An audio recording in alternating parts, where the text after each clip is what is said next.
arwah yang sudah meninggal lebih jujur daripada orang hidup. Apakah ada kutuknya situ? Ada. Namanya kutuk alam kubur. Kalau orang mimpi ketemu kakek nenek yang sudah mati, apakah arwah mereka? Kenapa suaranya bisa sama dan persis? Apa orang yang mati bunuh diri, mati dibunuh, rohnya bisa jadi setan?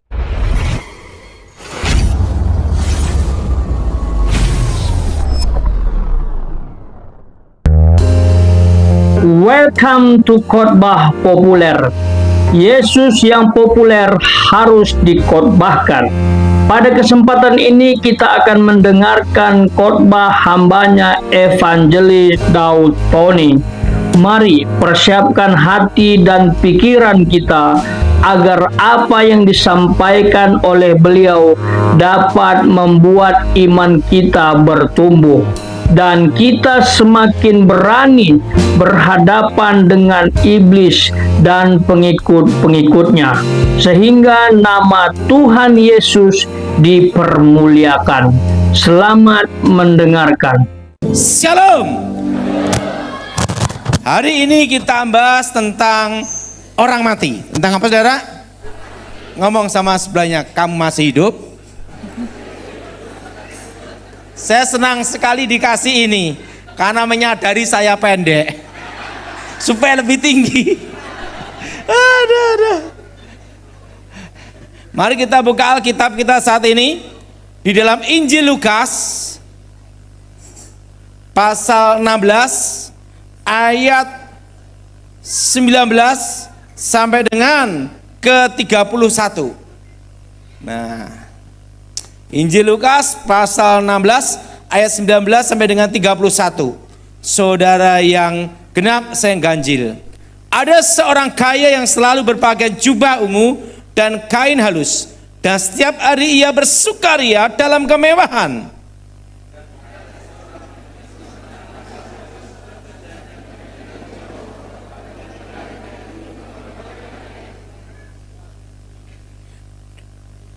Dan ingin menghilangkan laparnya dengan apa yang jatuh dari meja orang kaya itu. Malah anjing-anjing itu datang dan menjilat boroknya.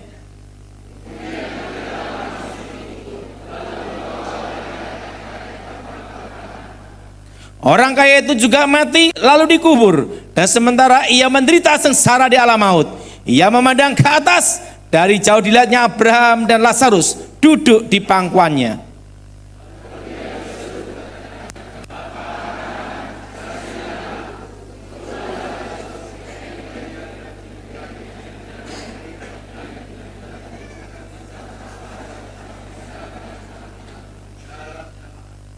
Tetapi Abraham berkata, anak, ingatlah bahwa engkau telah menerima segala yang baik sewaktu hidupmu, sedangkan Lazarus segala yang buruk. Sekarang ia mendapat hiburan dan engkau sangat menderita.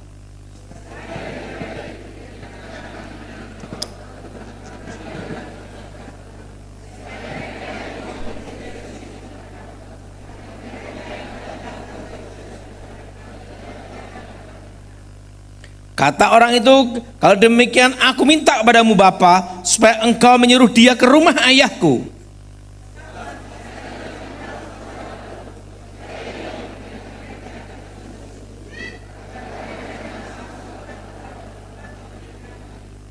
Tetapi kata Abraham, ada pada waktu mereka kesaksian Musa dan para nabi. Baiklah mereka mendengarkan kesaksian itu.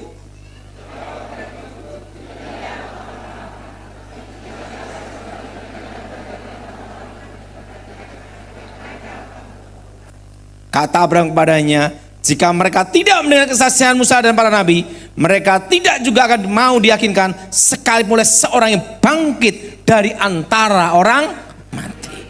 Saudara yang kasih dalam Tuhan, Yesus menjelaskan kepada kita tentang dunia orang mati, bahwa ada jurang pemisah. Ada apa, saudara? Ada apa, saudara? Jurang apa? Pemisah. Lazarus dan orang kaya. Lazarus mati kelaparan. Kalau Lazarus itu Daud Tony, dia tidak mati kelaparan. Kenapa? Anjingnya jadi rica-rica. Nah, kenapa? Tadi siang saya makan rica-rica guguk. enak.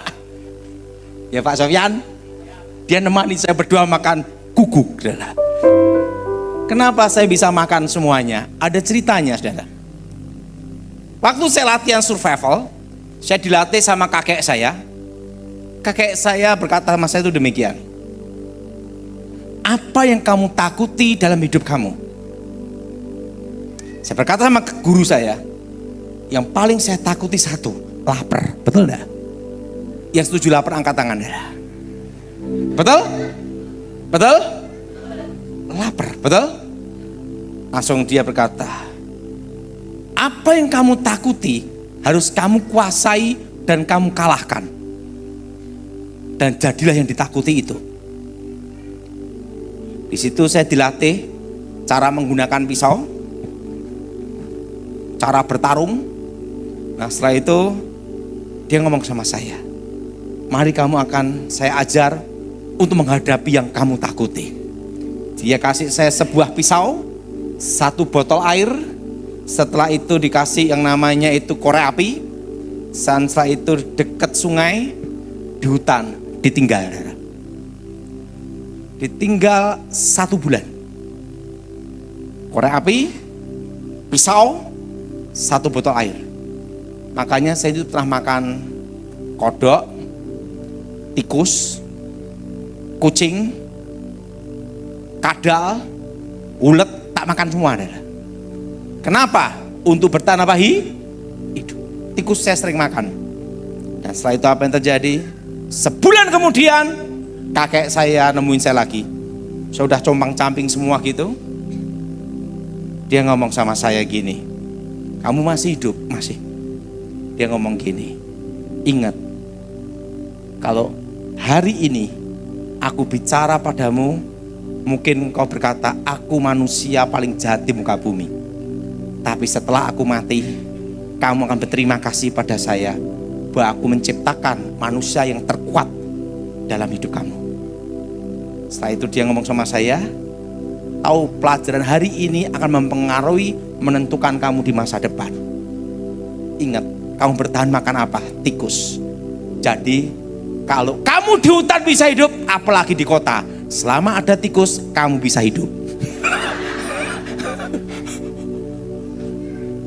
Disitulah ada semangat juang.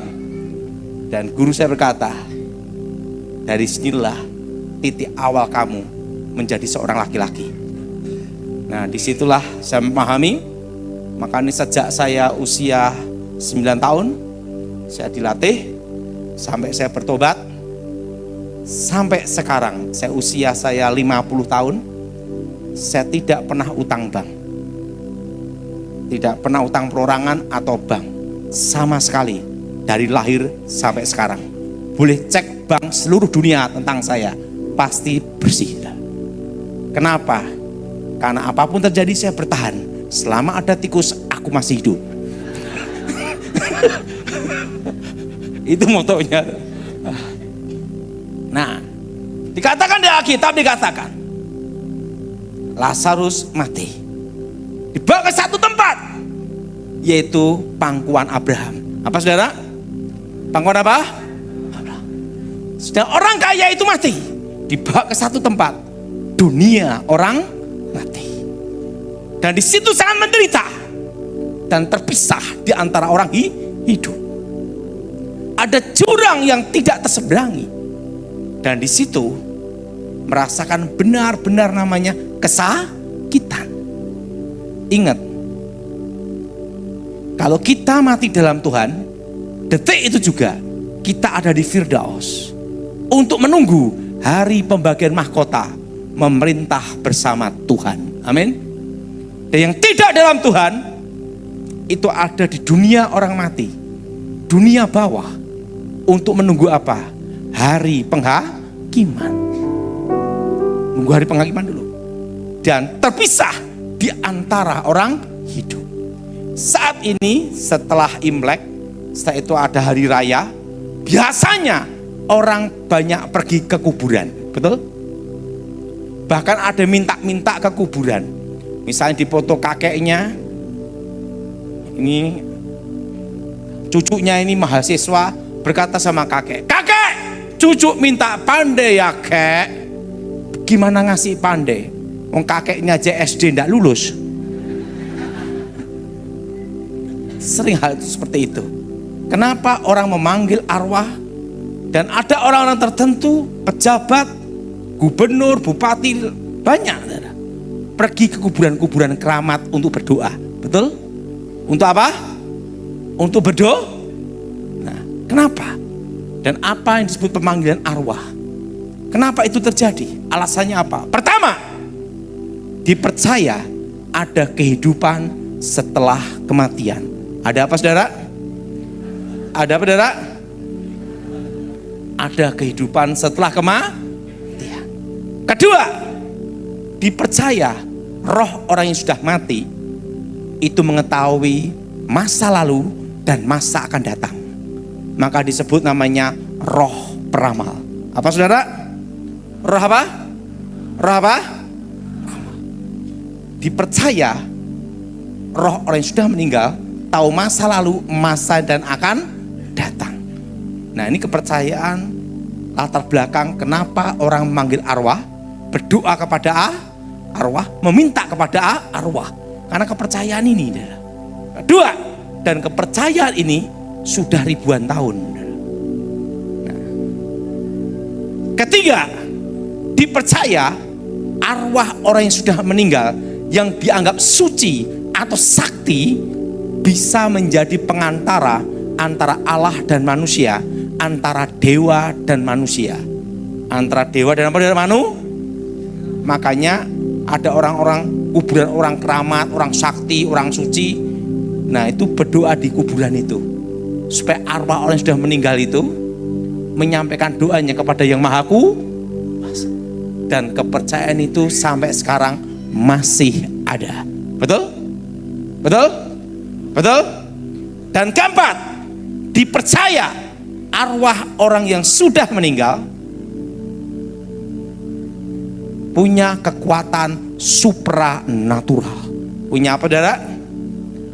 Kekuatan gaib. Dan yang kelima ini paling parah, saudara. Dipercaya arwah yang sudah meninggal lebih jujur daripada orang hidup. Buktinya, kalau mimpi ketemu orang yang sudah mati, ada orang tertentu ngomong, "Cuk, aku di sana susah, pengen ayam panggang." Bangun tidur besok beli ayam panggang, betul? Dan kepercayaan itu sampai sekarang masih ada. Yang jadi pertanyaan, apakah ada kutuknya situ? Ada. Namanya kutuk alam kubur. Nah, nanti saya beritahu apa itu kutuk alam kubur. Nah, yang jadi pertanyaan, kalau orang mimpi ketemu kakek nenek yang sudah mati, apakah arwah mereka? Kenapa suaranya bisa sama dan persis? Ada yang bertanya sama saya, "Pak, apa orang yang mati bunuh diri, mati dibunuh, rohnya bisa jadi setan?" Tidak. Yang disebut setan adalah sepertiga malaikat yang jatuh dalam dosa. Itu namanya setan. Dan roh orang mati tidak jadi setan. Nah, kenapa ngimpi bisa sama orang yang sudah mati? Nah, saya minta ini aja. Ini sini. Wah, nih. Saya senang sekali hari ini yang untuk contoh lebih tinggi dari saya. Wah, Daud dan Goliat. Ini lagi. Saya senang. Ini tinggi-tinggi nih lah. Nah, ini malaikat, ini setan. Nah, sini. Ini. Ya itu. Santai aja. Ya, salah nih. Yang cocok dari setan ini nih. Jadi, ini saya beritahu kenapa orang mimpi ketemu orang mati, apa yang disebut namanya rewangan, jelangkung dan lainnya. Minta kasih nama bejo aja. Sebelum si bejo sebesar ini pasti pernah menjadi seorang bayi. Betul? Dalam kepercayaan kebatinan, kepercayaan mistik, dipercaya bahwa manusia memiliki saudara kembar. Sehingga pada waktu lahir, tali pusat disimpan di satu tempat, dikasih minyak teplok atau benda penerang. Dan itu kepercayaan yang ribuan tahun dan sampai sekarang masih ada. Betul? Nah, si bejo lahir, nggak mungkin waktu dia lahir langsung haleluya, bubar. Langsung di sini ada setan.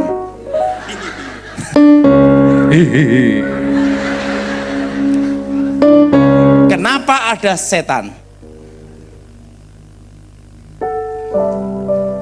Ingat, Alkitab berkata bahwa iblis seperti singa yang mengaum-ngaum mengelilingi kita.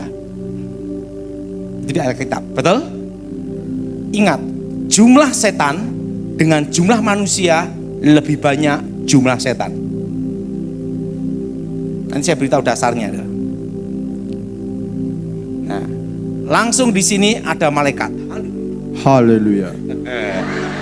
Kenapa ada malaikat? Ingat, saudara, Alkitab berkata malaikat Tuhan berkemah di sekeliling kita. Amin. Karena orang tuanya Kristen.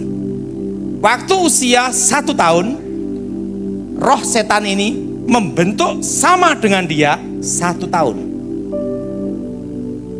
Malaikat tidak berubah bentuk.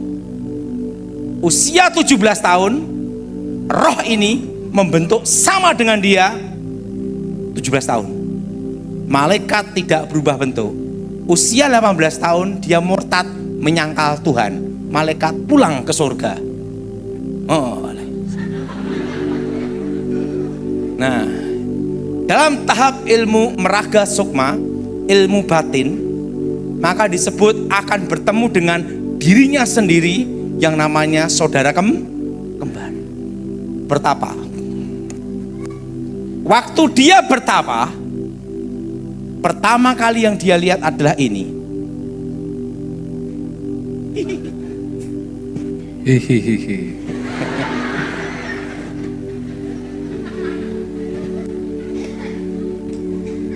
Yang wujudnya sama dengan dia.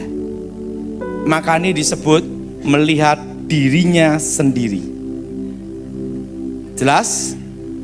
Makanya orang kalau bertapa, waktu 5 indera digabung jadi 1 titik, muncullah indera ke-6, akan bertemu dengan dirinya sendiri.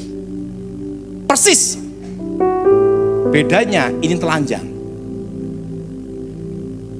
Nah, dan roh ini pula yang pertama kali masuk untuk menghubungkan roh-roh yang lain yang disebut tali batin. Jelas? Jelas? Jelas? Usia 70 tahun mati gini.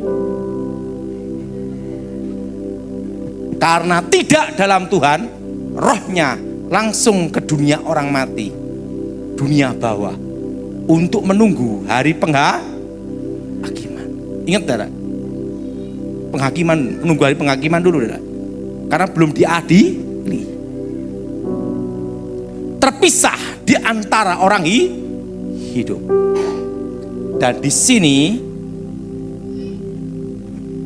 adalah roh ini yang wujudnya sama dengan ini. Inilah yang mendatangi keluarganya dan orang lain. Suara sama, cara bicara sama, semua sama. Kenapa? Karena ini ada sejak dia lahir. Jelas? Makasih. Jadi saudara ketemu kakek nenek saudara yang sudah mati, itu bukan arwah mereka. Jelas? Sebelum saya bertobat, kalau ada kasus pembunuhan di Jalan Slamet Riyadi, setelah itu sebagai dukun, sebelum saya tobat, diminta untuk ngambil tanah di situ dulu. Namanya membangkitkan arwah. Saya itu baca mantra, roh itu bukan arwah yang bersangkutan sebenarnya, saudara. Tapi roh setan yang mendampingi orang yang dibunuh itu sejaklah langsung datang, set, masuk ke tubuh saya, geblak, perewangan, saudara.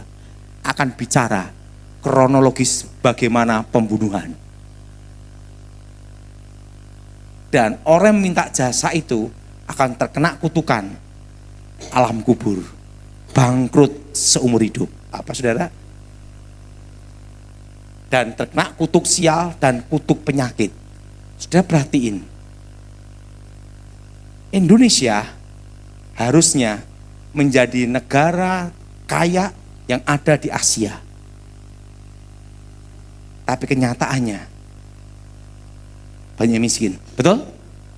Betul? Daerah-daerah pemujaan pemanggilan arwah, contohnya Papua, NTT, Toraja dan lainnya. Ingat, ini disebut langit tembaga, tanah jadi besi, kutuk alam kubur. Dan di situ akan banyak bencana dan musibah. Jelas? Jadi di Indonesia ini ada kutuk namanya alam kubur. Jelas? Pemanggilan arwah. Jelas? Jelas? Nah, jadi saudara mimpi ketemu kakek nenek saudara yang sudah mati, ingat, itu bukan arwah mereka. Saya setuju angkat tangan saudara. Jelas? Terpisah di antara orang hidup. Sebelum saya bertobat, saya belajar ilmu ngrogo sukmo. Mati dalam hidup, hidup dalam mati. Roh keluar dari tubuh. Nah, ini ada kayak tali, namanya roh penghubung. Guru saya memberitahu saya, kamu ingin tahu tentang arwah orang mati yang sebenarnya. Saya lihat ada satu alam, itu namanya alam bayangan. Itu yang ketemu arwah-arwah yang sudah meninggal, tapi itu namanya tipuan alam bayangan. Itu bukan arwah orang mati, namanya alam tipuan. Nah, di situ ada lubang kecil menuju ke bawah. Dari situlah terdengar jerit tangis dan kesakitan. Pada waktu saya lihat lubang itu, tiba-tiba ingin masuk, guru saya ngomong sama saya, stop, sampai di sini. Kenapa guru?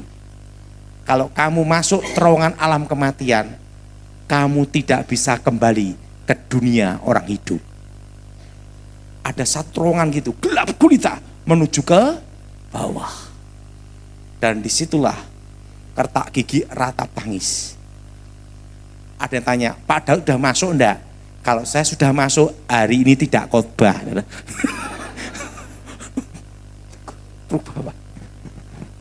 Jadi kalau orang yang tidak dalam Tuhan, langsung ke dunia orang mati. Untuk menunggu apa? Hari Nah, jadi kalau saudara beranggapan orang yang dibunuh rohnya jadi setan, itu salah. Itu roh setan yang menyamar. Jelas? Dan kalau kita mati dalam Tuhan, detik itu juga kita ada di Firdaus. Ada di mana saudara? Untuk menunggu hari pembagian mahkota. Sebelum ayah saya meninggal, berapa tahun yang lalu, saya ada di Surabaya. Ini pengalaman hidup yang tidak bisa saya lupa. Tiba-tiba saya dapat telepon dari Solo. Keluarga saya memberitahu, papa tiba-tiba sakit, bawa ke rumah sakit. Waktu saya berdoa, itu saya betul-betul melihat sendiri. Tiba-tiba terdengar suara, saat ini dan detik ini, ayahmu bersama-sama dengan aku. Kaget saya. Tiba-tiba saya lihat, tidak dibatasi ruang dan waktu. Saya lihat ayah saya sendiri. Dipegang ininya, dadanya, gini-gini. kena serangan jantung. Tiba-tiba saya lihat rohnya keluar, bes kayak cahaya itu dah, des. Dan tiba-tiba saya lihat ada pintu dari emas. Dan tiba-tiba pintu itu terbuka, des. Dan disitulah langsung ditok, tok, 6-9 tahun. Di situ saya baru mengerti, umur kita dilihat kelahirannya, dihitung, itu bukan pada waktu kita lahir, tapi sejak dalam kandungan. Kalau KTP, kita lahir jam sekian, betul? Betul? Tapi kalau di sana, dilihat dari apa? Sejak dalam kandungan. Jelas? Makanya kalau orang menggugurkan kandungan janin, itu pembunuhan. Kenapa? Karena sejak dalam kandungan sel telur, sel sperma menyatu, dihitung namanya hari pertama. Jelas? Jelas? Jelas? Di situ saya kaget. Dijelaskan. Oh, jadi umur kita itu dihitung sejak dalam apa? Kandungan. Jelas? Tak 6-9 tahun. Tiba-tiba saya lihat ayah angkat saya, Stefanus Pinggi, yang setahun sebelumnya meninggal, dia hamba Tuhan, dia gini, Jang Pak, kita ketemu lagi. Wah, cek anak, jadi anak muda semua adalah. Jadi nanti kita di Firdaus itu saling mengenal. Ngomong sama sebelahnya, kita saling mengenal. Saling apa enggak? Nah, apa yang terjadi?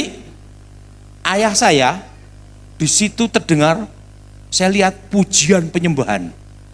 Putih bersinar semua, adalah. Wajahnya muda semua, adalah. Enggak ada yang tua kayak Pak Dokter. Semua muda semua. Dan apa yang terjadi? Ayah saya masuk dalam pujian penyembahan, kumpulan pujian penyembahan itu, adalah. Mereka nyanyi-nyanyi, saudara. Mereka nyanyi-nyanyi. Haleluya, haleluya gitu, saudara. Ayah saya kaget, aku ada di sini, haleluya, haleluya gitu. San pintu ditutup, des. Nggak lihat lagi, saudara. Langsung saya ditelepon, mama saya, Daud, papa meninggal. Jam itu juga. Di situ saya baru mengerti, kalau kita mati dalam Tuhan, kita ada di sana. Ingat, terpisah di antara orang untuk menunggu apa? Hari pembagian mahkota, memerintah bersama Tuhan. Terima kasih sahabat Khotbah Populer sudah mendengarkan penjelasan hambanya Evangelis Daud Tony. Jika ada pertanyaan atau pernyataan silahkan isi di kolom komentar ya. Tahukah sahabat bahwa penjelasan tentang orang mati memiliki kaitan dengan pengadilan? Hal ini disebut sebagai pengadilan orang mati. Dalam Alkitab sendiri, pengadilan orang yang telah mati disebut juga sebagai pengadilan terakhir atau pengadilan besar. Berikut adalah beberapa ayat Alkitab yang berbicara tentang pengadilan orang yang telah mati. 1. Matius 25 ayat 31-46, Yesus mengajarkan bahwa pada akhir zaman, Dia akan datang kembali untuk mengadili semua orang yang telah hidup. Orang-orang yang telah melakukan kebaikan akan menerima kehidupan kekal, sedangkan orang-orang yang telah melakukan kejahatan akan menerima hukuman kekal. 2. Yohanes 5 ayat 28-29, Yesus mengajarkan bahwa semua orang yang ada di dalam kubur akan keluar dan akan dibangkitkan.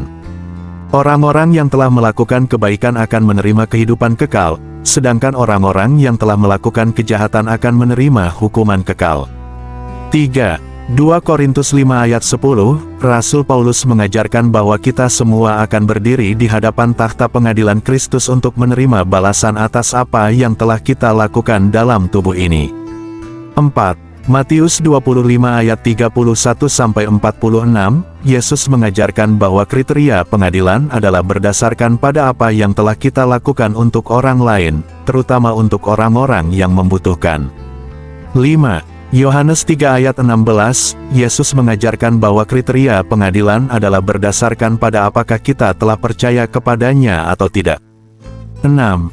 2 Korintus 5 ayat 10, Rasul Paulus mengajarkan bahwa kriteria pengadilan adalah berdasarkan pada apa yang telah kita lakukan dalam tubuh ini.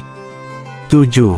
Matius 25 ayat 31-46, Yesus mengajarkan bahwa hasil pengadilan adalah kehidupan kekal bagi orang-orang yang telah melakukan kebaikan, dan hukuman kekal bagi orang-orang yang telah melakukan kejahatan.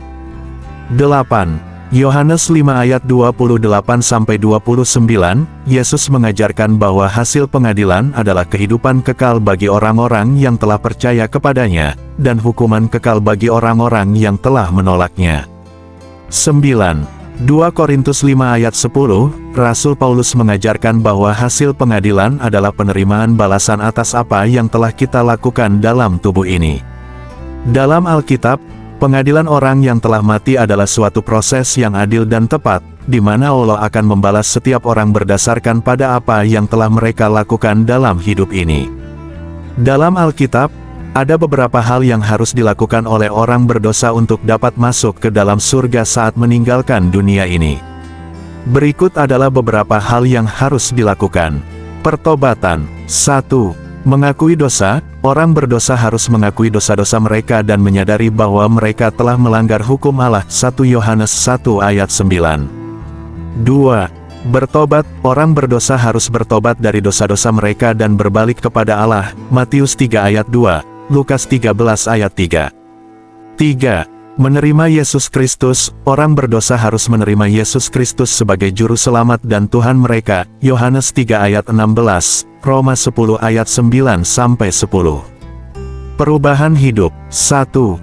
Mengubah cara hidup. Orang berdosa harus mengubah cara hidup mereka dan meninggalkan dosa-dosa mereka. Efesus 4 ayat 22-24, 1 Petrus 4 ayat 1-3. 2. Mengikuti perintah Allah. Orang berdosa harus mengikuti perintah Allah dan melakukan kebaikan. Matius 22 ayat 37-40, Yakobus 2 ayat 14-26. 3. Mengembangkan kasih dan belas kasihan. Orang berdosa harus mengembangkan kasih dan belas kasihan terhadap orang lain. Matius 25 ayat 31-46, Lukas 10 ayat 25-37. Iman dan ketaatan. 1. Mempertahankan iman. Orang berdosa harus mempertahankan iman mereka dan tidak menyerah kepada dosa. Ibrani 10 ayat 36-39, 1 Petrus 1 ayat 3-9. 2. Taati perintah Allah. Orang berdosa harus taati perintah Allah dan melakukan kebaikan. Yohanes 14 ayat 15, 1 Yohanes 2 ayat 3-6. 3. Mengharapkan kedatangan Yesus. Orang berdosa harus mengharapkan kedatangan Yesus dan hidup dalam kesucian. 1 Tesalonika 4 ayat 13-18, 2 Petrus 3 ayat 10-14. Dengan melakukan hal-hal di atas, orang berdosa dapat memiliki harapan untuk masuk ke dalam surga saat meninggalkan dunia ini. Namun, perlu diingat bahwa keselamatan hanya dapat diperoleh melalui iman kepada Yesus Kristus dan bukan melalui perbuatan baik semata. Menurut Alkitab, kehidupan orang percaya yang masuk surga akan sangat berbeda dengan kehidupan di dunia ini. Berikut adalah beberapa aspek kehidupan orang percaya yang masuk surga menurut Alkitab. Kehidupan yang abadi. 1. Tidak ada lagi kematian. Orang percaya yang masuk surga tidak akan mengalami kematian lagi. Wahyu 21 ayat 4. 2. Tidak ada lagi kesedihan. Tidak akan ada lagi kesedihan, ratapan, atau sakit di surga. Wahyu 21 ayat 4. 3. Kehidupan yang kekal. Orang percaya yang masuk surga akan memiliki kehidupan yang kekal dan tidak akan pernah berakhir. Yohanes 3 ayat 16. Kehidupan yang sempurna. 1. Tubuh yang baru. Orang percaya yang masuk surga akan memiliki tubuh yang baru dan sempurna. tidak akan ada lagi penyakit atau kelemahan. 1 Korintus 15 ayat 42-44. 2. Pikiran yang baru, orang percaya yang masuk surga akan memiliki pikiran yang baru dan sempurna. Tidak akan ada lagi dosa atau kejahatan. 1 Korintus 2 ayat 16. 3. Hati yang baru, orang percaya yang masuk surga akan memiliki hati yang baru dan sempurna. Tidak akan ada lagi kebencian atau dendam. 4. Kebahagiaan yang sempurna, orang percaya yang masuk surga akan memiliki kebahagiaan yang sempurna dan tidak akan pernah berakhir. Wahyu 21 ayat 4. 5. Kesenangan yang abadi, orang percaya yang masuk surga akan memiliki kesenangan yang abadi dan tidak akan pernah berakhir. Wahyu 21 ayat 4. 6. Kedamaian yang sempurna, orang percaya yang masuk surga akan memiliki kedamaian yang sempurna dan tidak akan pernah berakhir. Wahyu 21 ayat 4.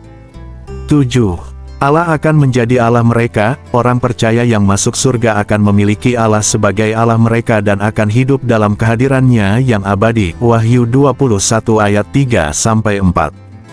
8. Mereka akan melihat Allah, orang percaya yang masuk surga akan melihat Allah dalam kehadirannya yang abadi. Wahyu 22 ayat 4. 9.